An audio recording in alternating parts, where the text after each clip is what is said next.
जी friends, HPLC के software के हवाले से थोड़ी सी बात करते हैं कि उसको कंप्लायंस में किस तरह कंसिडर किया जाता है। तो एचपीएलसी के जो सॉफ्टवेयर है, याद रखिएगा, बहुत इंपॉर्टेंट है। इसको आपने आर्काइविंग, इसकी बहुत इंपॉर्टेंट चीज़ है। इसमें आपका डेटा सेविंग और इसका ऑपरेशन, इसकी हैंडलिंग बड़े केयरफुली आपको करनी पड़ती है। अगर किसी एक एंड से भी आप फेलियर में जा रहे हैं तो आपका सॉफ्टवेयर, आपका सिस्टम कंप्लायंस में नहीं होता। फॉर एग्जाम्पल, अगर आप एचपीएलसी ऑपरेट कर रहे हैं, आप एज पर एसओपी कर रहे हैं, एज पर डॉक्यूमेंट काम कर रहे हैं, उसकी लॉग बुक की एंट्रीज आपको डेवलप है, आपका इंस्ट्रूमेंट आई क्यू वाइज का डॉक्यूमेंट कंप्लीट है, आपके इंस्ट्रूमेंट का कैलिब्रेशन अप टू डेट है, सारी चीज़ें आपकी परफेक्ट है, लेकिन आप सॉफ्टवेयर में अगर वीक हैं तो आपका सिस्टम फेल हो जाता है। ऑडिट में आपके एचपीएलसी को फेल कर दिया जाएगा। ये हमेशा याद रखिएगा।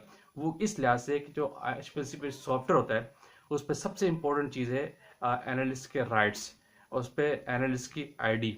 जो जितने यूज़र है, नंबर ऑफ यूज़र काम कर रहे होते हैं, डेफिनेटली एक एनालिस्ट तो लेबोरेटरी में काम नहीं कर रहा होता। अगर एक भी काम कर रहा है तो उसके पास अपने राइट्स होने चाहिए। ये सबसे इंपॉर्टेंट बात याद रखिएगा। एचपीएलसी का जो सॉफ्टवेयर है उसके अंदर आपके जितने यूज़र है, अगर एनालिस्ट भी उसको यूज़ कर रहा है, सीनियर एनालिस्ट भी यूज़ कर रहा है, और उसको असिस्टेंट मैनेजर भी यूज़ कर रहा है, और मैनेजर उसको ओवरलुक कर रहा है, सब चीज़ों में इन्वॉल्व है, तो हर ऑफिसर, हर लेवल के लोगों के अलग अलग राइट्स डिफाइन होना लाजमी है। एनालिस्ट की अपनी आईडी हो, सीनियर एनालिस्ट की अपनी आईडी डिफाइन हो, इंचार्ज की अपनी आईडी होती है, याद रखिएगा। और हर आईडी के राइट्स डिफरेंट होने चाहिए।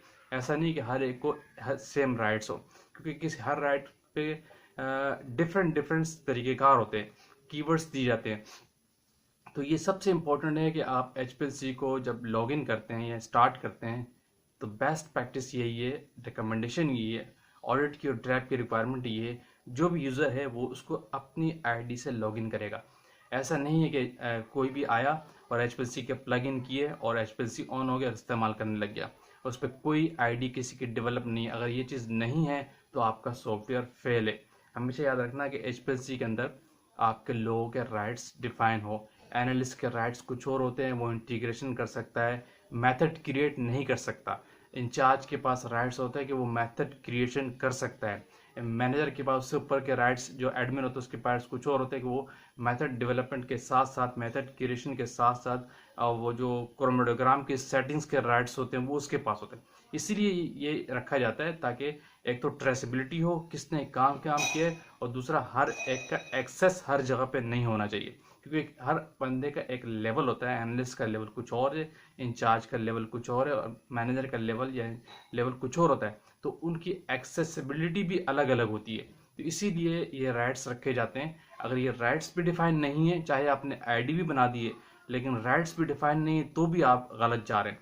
तो बेस्ट प्रैक्टिस यही है, हर एक के राइट्स डिफाइन हो, ठीक है, उनकी आईडी डिफाइन हो, और उनके उसके लिहाज से वो अपने सिस्टम पर लॉगिन हो और ऑपरेशन मिलेगा। अगर आपके एचपीएलसी में किसी ऑफिसर के, किसी इंचार्ज की आईडी नहीं है, चाहे आप इंस्ट्रूमेंट को सारी कंप्लायंस में आ रहे हो, आपके पास लॉग बुक है, डॉक्यूमेंट है, एसओपी है, एज पर बेस्ट प्रैक्टिस आप काम करें, लेकिन एचपीएलसी के सॉफ्टवेयर के अंदर आपकी आईडी डिफाइन नहीं है और आईडी के साथ आपके राइट्स डिफाइन नहीं है, तो आपका ऑपरेशन फेल हो जाएगा। ऑडिट में बहुत बड़ा सवाल आपके सामने आ जाएगा।